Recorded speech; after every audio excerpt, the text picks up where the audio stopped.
On the issue of why does God hate the poor that I am contemplating, Christianity is the only religion that I know of that seems to have realized the problems I am contemplating, at least implicitly and at least in its beginnings. And it came up with the concept of the Trinity to get around the problems I'm contemplating, to try to make the God of the ontological proof a loving God, to make a loving God more than just a hope or issue of fate, but a rational concept. Christianity rejects the concept of pantheism, and we must reject it also, as discussed in the prior podcast, based on the fact that the ontological God must love himself, yet at the same time it is factually undisputed that he hates some of his creations. If he were a pantheistic God, such would not be possible. Since he does hate, he must not be pantheistic. As this is an open-minded philosophical contemplation, we cannot be scientific bigots and reject religious theological concepts outright. Concepts such as the Trinity sound far-fetched at first glance, but logically, it is no more far-fetched than believing in a particle that is really a probability wave until an instrument observes it. Then it becomes a quantum energy pack unless the measurement scale is so big that everything becomes space-time geometric gravity waves. Whatever. If you're willing to believe the fictions of modern-day physics because they work, you have no basis to logically ridicule theological concepts such as the Trinity that may also work to solve the problems they were intended to solve. For example, I recently read a paper by philosopher Dennis Lancome at Oxford University entitled "Why Einstein Did Not Believe That General Relativity Geometricizes Gravity." For decades now, we've been hearing relativity theory as describing a universe made of geodisks, of a geometry consisting of 4 dimensions in which space-time creates a bunch of curves, and that this is supposedly the true nature of the universe. Well, it turns out that this popular description is not how Einstein understood it, nor how many other physicists understood it. It turns out that this description of the universe is a bunch of geometric 4-dimensional space-time geodisks is simply an attempt by some physicists to dumb down the mathematics for popular understanding so that it will be accepted as a matter of faith. Neither Einstein nor many other physicists accept this geometric description of space-time. Scientists, more often than not these days, are just as religiously blinded by the success of their fictions as any religious fanatic. We have to be open-minded and remember that in reality, almost all truth, except for a very small amount of ontological proofs, dependent on the ontological nature of thought or language, that all other truths are pragmatic. Something is true solely because it works and for no other reason. The concept of a Trinity at first glance seems to be a way around the problem of God's missing self-love from the card game of reality through the following reasoning. Sure, God has created this card game and now sits outside of it, loving some players and hating others. Since he is God, he must have done this out of necessity, but alas, he knows it, and out of love for his struggling creations, becomes human in order to share his self-love with all. The relationship becomes the third person, the Holy Spirit, and so on and so forth, as the Trinity doctrine goes. Since God is timeless, he has always existed as 3 co-substantial persons, the Father, the Son, also known as Jesus Christ, and the Holy Spirit.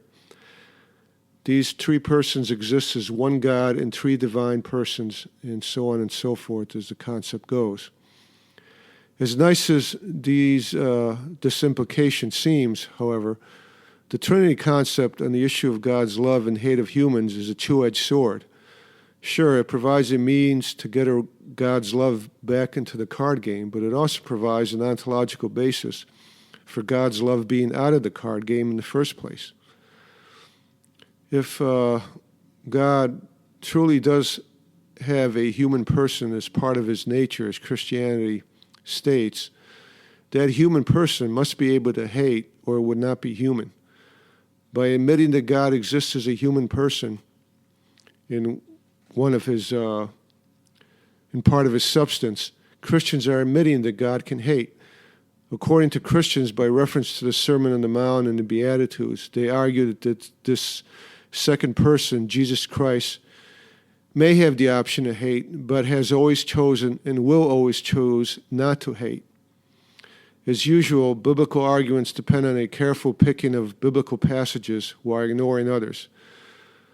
One of my favorite biblical passages is Matthew 20, 1 through 16, known as the parable of the workers in the vineyard, that admits God's, even the New Testament God's, hate for some of his creations. The parable goes as follows. For the kingdom of heaven is like a landowner who went out early in the morning to hire workers for his vineyard.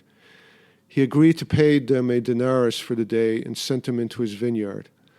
About 9 in the morning he went out and saw others standing in the marketplace doing nothing. He told them, "You also go and work in my vineyard, and I will pay you whatever is right." So they went.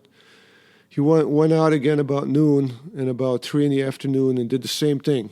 About 5 in the afternoon he went out and found still others standing around. He asked them, why have you been standing here all day long doing nothing?" "Because no one has hired us," they answered. He said to them, "You also go and work in my vineyard." When evening came, the owner of the vineyard said to the foreman, "Call the workers and pay them their wages, beginning with the last ones hired and going on to the first." The workers who were hired about 5 in the afternoon came and each received a denarius. So when those who came, who were hired first, they expected to receive more.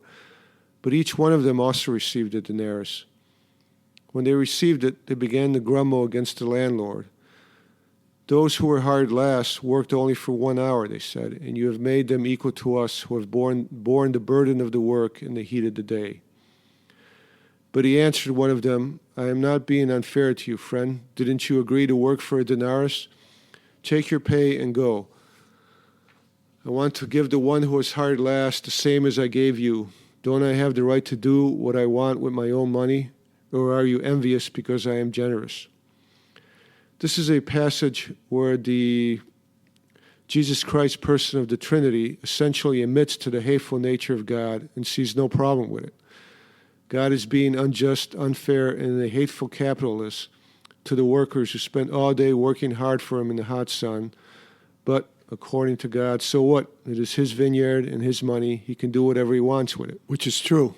What is funny or sad about this parable is that the portion of it that admits to even the New Testament God being unjust, unfair, and hateful is ignored.